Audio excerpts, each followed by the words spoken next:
Daniel Blanchet débute l'étude des arts martiaux en 1959 avec le judo, incontournable à l'époque. Puis par l'aïkido, mais qui était en fait plus de l'aikijutsu. Il pratiquera par la suite de nombreuses autres disciplines telles que le karaté-do Wado-ryu, le kobudo, le jujutsu traditionnel, le kenjutsu, le iaido et bien d'autres. En 1972, il fait une rencontre qui va changer sa vie martiale et bien plus. Cette rencontre fut celle avec Phil Milner Hanshi, fondateur de l'IBA, International Budo Association. À partir de ce moment-là, Phil Milner devient son père martial, son budo dad, un maître qu'il suivra avec fidélité pendant 28 ans, et ça jusqu'à sa disparition en août 2000. Il reçut des mains de Phil Milner tous ses grades, du 8e Kyu ceinture blanche au 10e Dan, ainsi que ses titres de sensei, shihan, renshi, kyoshi et enshi. Pendant de nombreuses années, Daniel Blanchet sera le représentant en France de l'IBA, une tâche qu'il accomplira avec cœur. Mais il s'en détachera après la mort de son maître pour s'occuper de sa propre organisation et école, Asahi Dojo International Association. Avec ses plus de 59 années dans le monde budo, Daniel Blanchet Hanshi est connu aujourd'hui dans le monde entier, ainsi que reconnu et respecté par ses pairs. Il a consacré sa vie au budo et continue encore aujourd'hui.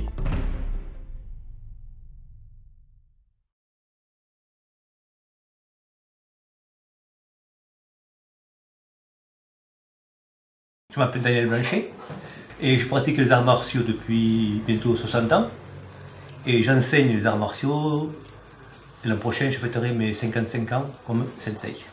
Et je suis un sensei heureux, avec une vie bien remplie. T'es plus jeune, c'est pas un problème.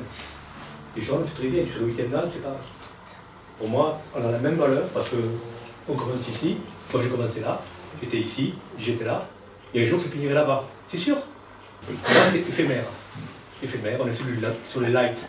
Ouais, les lumières, j'ai compris. Mais sans monouquet, sans ça, on n'est rien. Je suis ici sans élèves, qu'est-ce que je fais? Avec Laurent, on joue à la belote. Non, non. Bon, merci à vous de travailler. Comme tout jeune Français, dans les années 59-60, j'avais le choix entre le football et le judo. Et donc j'ai commencé mon apprentissage, j'avais 6 ans ou 6 ans et demi à faire du judo. Et après, j'ai mis un pied dans l'engrenage qui m'a plu, passionné. J'ai rencontré des instructeurs, des sensei, des professeurs qui m'ont aidé, qui m'ont fait comprendre ça. Et du judo, j'ai tombé dans l'aïkido, l'aikijutsu, le karaté-do à 14 ans, 15 ans. Et de fil en aiguille, le tatami est devenu pour moi une bulle d'oxygène.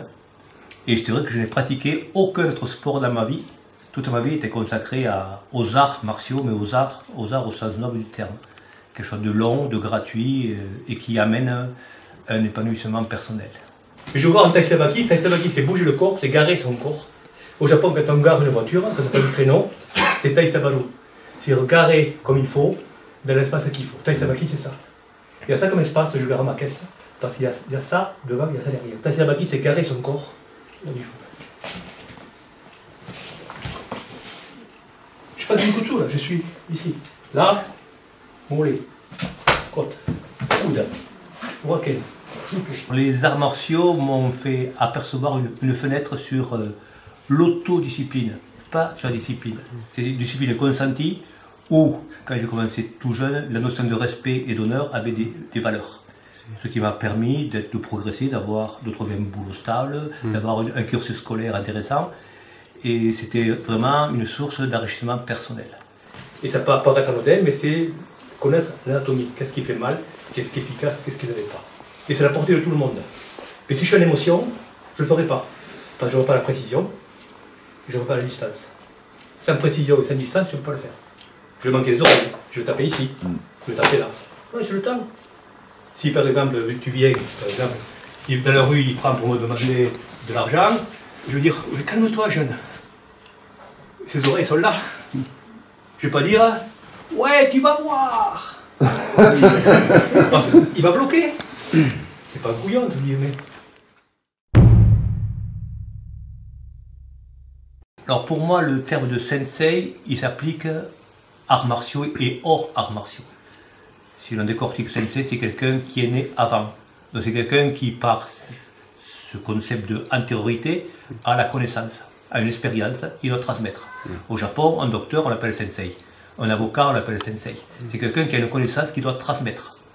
C'est pas un dieu, c'est pas un être divin, c'est quelqu'un qui est là pour vous guider, pas vous donner toutes les réponses, qui doit vous aider à trouver vous-même vos réponses. On n'est pas assisté par un sensei, on est aidé, on est guidé.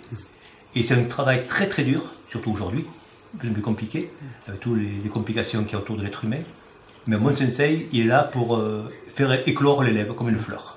Voilà. Mais c'est pour moi le plus beau titre, le plus beau chogo, le titre qui existe. Être sensei, pour moi, ça vaut tout en dessus de Kyoshi, tout comme à côté, sensei, c'est le must. Vous bloquez, vous frappez, tu imagines la trajectoire de ton coup de poing, tu imagines la trajectoire du coup de poing. Quand tu as frappé, tu imagines la trajectoire, tu imagines que ton poing va atterrir là-bas, et ton pied, tu le mets là où il atterrit. Top. J'avance le pied.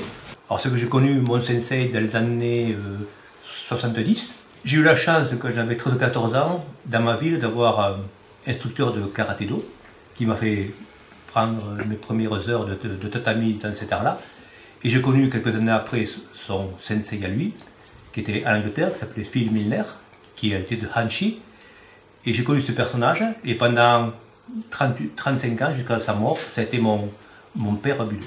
Voilà. C'est quelqu'un qui m'a guidé, qui m'a aidé, qui était très dur, très gentil. Il était bouddhiste, donc il ne s'attachait pas aux valeurs mercantilistes, tout ça. Il a fini dans la misère, mais parce que c'était un choix personnel, il n'a pas payé milliardaire, c'est pas le choix. Mais partout où il était sur le tatami, il était respecté, il était craint, parce que c'était un personnage. Il m'a appris beaucoup de choses. Il était vraiment très très dur en tant que sensei, mais dur au sens discipline, au sens de rigueur. Il m'a appris à être intègre, à être honnête. Donc avec lui, il m'a appris la vie. Voilà, il m'a appris la vie. Et je le remercie. Il m'a quitté il y a 17 ans. Il m'a laissé orphelin, on dit. Mais en fin de compte, il est toujours là. Dans mes rêves, dans mes pensées, il est toujours là. Et parfois, il doit me donner des coups de pied aux fesses, parce que je dois faire quelques bêtises, c'est normal. Donc quelque part, c'est ne pas oublier d'où on vient, et ne pas être amnésique. C'est savoir remercier les gens à qui l'on doit, pas le bonheur, mais à qui l'on doit une vie aujourd'hui saine et équilibrée. Donc pour moi, il m'a tout donné, il m'a tout appris, mais j'espère encore mériter sa confiance, son amour, et je transmets toujours, et même quand je suis en stage aujourd'hui, toujours, je fais parfois le milieu du silence à sa mémoire, parce que c'est quelqu'un qui est toujours là, et qui sera toujours là. J'espère être toujours digne de sa confiance.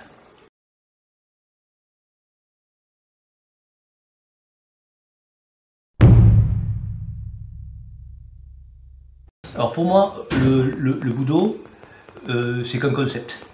On peut traduire la voie de la guerre, puis non. Il y a marqué Bu, arrêter la guerre. Mais aussi le Kenji veut dire aussi faire la guerre.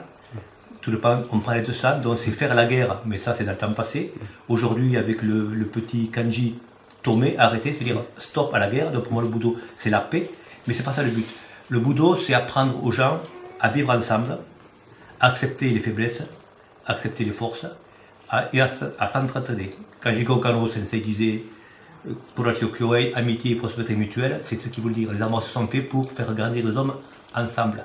Pas se battre, pas être jalousie. La jalousie, ça ne marche pas. Être ensemble pour essayer d'être meilleur chaque jour. C'est ça, être un bon Budoka, c'est pas être un guerrier, c'est être quelqu'un qui est peut-être un modèle dans la vie de tous les jours, c'est très dur à être, qui croit en ce qu'il fait, qui est honnête, et après qui passe au-dessus de tout ça, et qui reste toujours dans la mémoire collective. Voilà. Un sensei, on ne l'oublie pas. C'est comme l'empreinte, ça ne s'efface pas, quoi que l'on fasse. Et un sensei doit former le sensei, qui doit tout former un sensei, c'est une chaîne. Et quand cette chaîne tourne, ça c'est le bonheur. C'est le plaisir. Et que vous fassiez du karaté-do, de l'ikijutsu, de la pétanque, du ping-pong, du kung-fu, c'est pas grave. Tu vois, ah, c'est la c'est Shotokan. Ah, monsieur, il laisse le bout, donc c'est trop ça. Ah, lui, non, je ne rentre pas dans ça. On échange, c'est tout. Tu veux qu'à la fin, les yeux pétillent.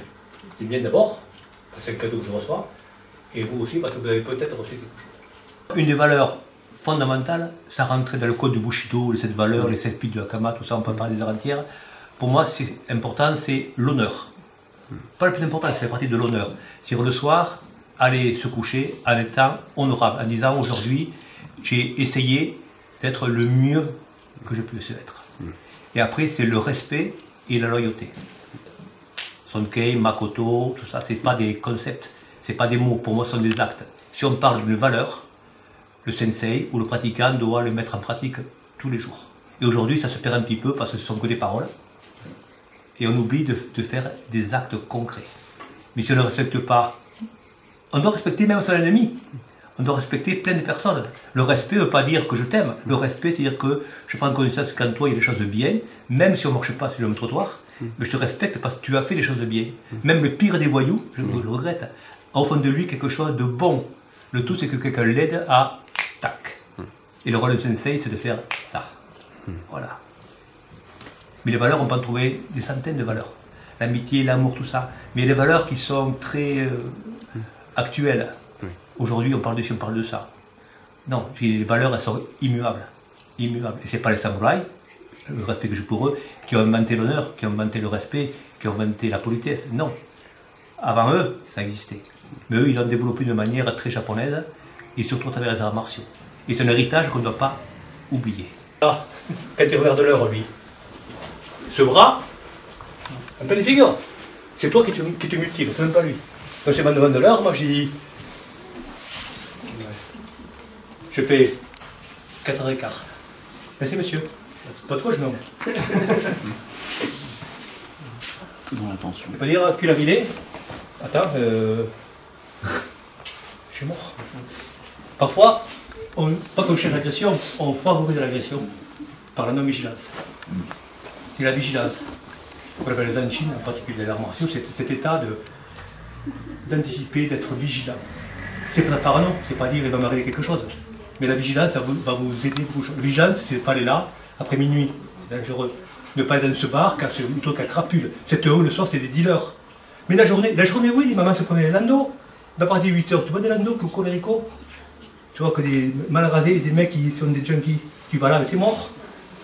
Ah oui, tu vas là, je te plains pas. Pour moi, aujourd'hui, les arts martiaux, en tant que tels, ont du mal à exister. Dans le passé, il y avait le sensei, le maître, et le gakusei, l'élève. Après, on a dit, ouais, mais c'est le maître et le disciple. Aujourd'hui, c'est plus ça. Aujourd'hui, il y a un coach et il y a un consommateur. On est dans le marketing. Le coach enseigne ce qui se vend. Parce que voilà, c'est du marketing. On vend ça parce qu'on dit ça marche. Parce que la personne paye. C'est du commerce, c'est un supermarché. Pour moi, les arts martiaux, ce n'est pas un supermarché. Aujourd'hui, ce que je regrette, c'est que les gens ne sourient plus. Et ma devise pour moi sur un tatami, c'est sourire, respirer et bouger. Ça, partout où je vais, je dis ça, parce que ça fait partie de la vie. Si on sourit, si on bouge et qu'on respire, c'est qu'on est heureux et c'est qu'on est en vie. Mais pour moi, c'est la distance, la précision, appris d'un peut-être la vitesse qui est relative. Pour l'escargot, 2 à l'heure, c'est très rapide. Pour un vautour, 2 à l'heure, c'est rien du tout. Donc, ce que tu es, la vitesse est relative. Einstein a dit relativité, c'est la vitesse. Et après, il y a le contrôle des émotions. Et sur le tatami, on doit apprendre à gérer ces émotions. Les bonnes émotions ou les mauvaises. La peur, la honte, tout ça, ça fait partie de moi. Et si on veut gérer les émotions, dans la vie de tous les jours, il y a 2 choses à faire. C'est bouger et c'est respirer. Si je bouge et que je respire, je suis en vie. Donc mes émotions, elles circulent, tout ça. Et rien de pire d'être face à quelqu'un, là. Donc, bougez, respirez et souriez. Et ça vous sera en vie. Après, vous aurez la distance, vous aurez la précision et vous aurez la vitesse. C'est ça que tu vas voir. Toute ma vie, j'étais polyvalent. J'ai pratiqué 7 ou 8 arts martiaux côte à côte parce que pour moi, c'était hyper important. Et mon premier numéro sensei, qui était Hiro Mochizuki Sensei, il m'a expliqué que lui aussi, il était polyvalent. Il faisait de l'aikijutsu, du karaté-do, du kenjutsu.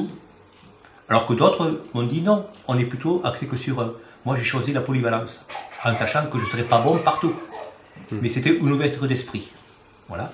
Et aujourd'hui, je m'aperçois que j'ai fait le bon choix. Ça m'a permis de comprendre qu'une progression, c'est une évolution. Si aujourd'hui je fais du tai chi, c'est qu'à 15 ans, j'en faisais. Ce n'est pas une nouveauté, ce n'est pas du marketing, ce n'est pas un concept nouveau. Parce qu'avec l'âge, avec ci, on doit évoluer. L'être humain doit être en évolution constante. Et après, on me dit, ça c'est bien. Non, non, tout est bon. Pour moi, il n'y a pas de mauvais arts martiaux, il n'y a que de mauvais pratiquants. Beaucoup de gens le disent, mais c'est ce que je pense vraiment. Et si on a la passion sur un tatami, on ne peut pas être mauvais. Ce n'est pas possible. On peut être que corrigeable, ce qui est tout à fait. Même moi, je suis corrigeable, je suis toujours élève dans ma tête, il n'y a pas de souci. Mais on ne peut pas dire lui c'est pas bien ou lui est bon. Et c'est parce que les champions du monde, les champions de France, que je respecte énormément, qu'on est un bon budokan ou un bon artiste martial. Non. Être artiste, c'est être heureux, faire des choses gratuites, qui plaisent à moi avant de plaire aux autres, et que je ne cherche pas à vendre. Et les gens adhèrent parce que je suis rayonnant. Ça s'arrête là. Sinon, on vend. Et on est un commerçant. Et pour moi, je ne suis pas encore arrivé à ce stade-là. J'espère. Si, comme je dis ici, on demande à quelqu'un d'être honnête, il faut accepter son honnêteté. Ce que j'ai dit hier à Laurent, autant les bisous que les fessées. Ça s'arrête là, même. Si un sensei doit toujours dire la pommade, c'est bien, c'est bien, c'est bien, pour garder l'élève. Non. Je dis là, c'est bien, même dans ça, encore pas dans ça. Demain, tu prends un quart d'heure chez toi ou ailleurs, je t'explique ça. Et là, tu vas progresser. Un quart d'heure? Oui, un quart d'heure. Il va revenir au dojo, les yeux qui vont décoller. Et ça, c'est mon devoir. Pas de faire ceinture noire des champions de France ou champion. C'est pas mon rôle. J'ai beaucoup de beaux souvenirs dans ma vie, mais quand mon sensei, en 1999, m'a remis, sensei, je parle pour vous, peut-être que je ne le méritais pas, il m'a remis mon 10e dan avec le Hanshi devant tout le staff de l'organisme dont il présidait l'Angleterre. Pour moi, c'était le plus grand bonheur. Même encore, je me dis, je ne le méritais pas. J'étais jeune, j'avais 50 et quelques années, pour moi, je n'étais pas prêt. Mais lui, il a fait le choix. Quelques mois après, il est décédé. Donc, il voulait transmettre quelque chose. Mais pourquoi moi, qui était français, qui n'était pas anglais, il faisait passer un message. Quand il m'écrivait, il marquait papa, daddy. Donc, quelque part, on était fusionnel. Très dur, mais très fusionnel. Donc, pour moi, c'est un très bon souvenir. Comment quelqu'un me donne quelque chose que même moi, je n'aurais jamais espéré ou mérité. Alors, par contre, à côté, tout ce que j'ai reçu à côté, c'était très bien, je respectais. Mais ça, vraiment, ça m'a marqué parce que je n'étais pas prêt. C'est pas une surprise. Je me dis pourquoi moi? Et j'ai jamais la réponse. Parce qu'il m'a dit c'est toi. Voilà. C'est vraiment un très bon souvenir pour moi. 1, extérieur, même côté. 2,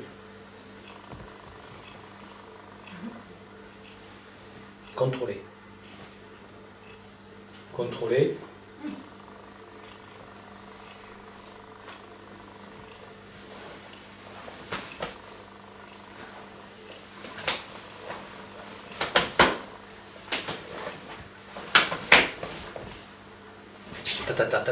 L'idée de le manger, pas lui faire mal, de le manger.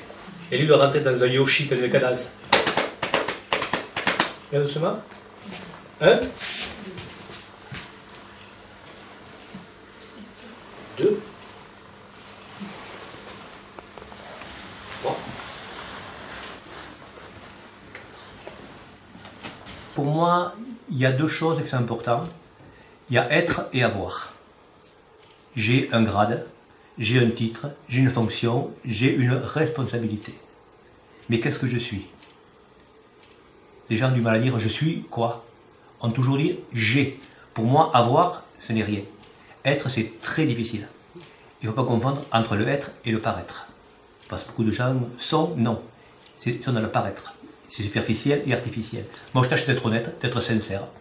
Donc, ceux qui me connaissent, ceux qui ne me connaissent pas, peut-être apprendre à me connaître. Je ne suis pas là pour donner des leçons, surtout pas, je suis là pour recevoir. C'est hyper important. Mais moi, je suis une voie qui est la mienne, qu'on m'a tracée. Je ne change pas de trottoir, je suis intègre dans mes actions, dans mes pensées, dans plein de choses. Et je tâche d'être pas un modèle, d'être un petit exemple pour les plus jeunes. Pas un modèle, parce qu'un modèle, ça n'existe pas. Mais après, c'est vrai que dans le titre de Shihan, de Hanshi, Shihan, c'est un modèle sur un tatami. Hanshi, c'est un modèle dans la vie de tous les jours. Donc ça, je le suis du Japon, mais j'ai du mal à porter ce titre, parce que comment on peut être un modèle dans la vie? Non, si on me suivrait au jour, là c'est pas bien, ça c'est pas bien. Parce qu'on est un être humain, avec les fragilités, les faiblesses qu'on a. Ça c'est important. Mais on tâche, grâce à ce poids de responsabilité, de dire on doit être comme ça, parce qu'on n'a pas le choix. Et à un moment donné, on devient comme ça, on est comme ça, parce que c'est l'éducation. Vous savez, quand les racines sont bien plantées, l'arbre il pousse au droit. Et les fruits sont bons. Mais quand les racines ne sont pas bien plantées, que le tronc part à droite et à gauche, il va donner des fruits pourris. Et moi, je tâche que mon tronc soit toujours bien droit. Parce que je sais que mes racines sont ancrées dans la tradition, dans des valeurs profondes. Alors l'idée, c'est pas de bloquer, c'est de... Et hier, au toit, ici. Là, petit coup de tête pour le stabiliser. Donc, calme-toi, Coco. Bing.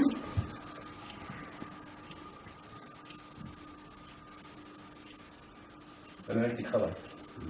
Attention. Là, je vais tirer vers l'arrière. Je rentre pas vers l'avant pour. J'en ai de l'équipe. J'ai choisi une voie, le Do en japonais, ou Michi. J'y suis dedans depuis X années. J'y suis bien. J'ai pas de regrets, j'ai pas de remords. Et je tâche toujours d'aller vers l'avant, sachant que c'est une voie sans fin.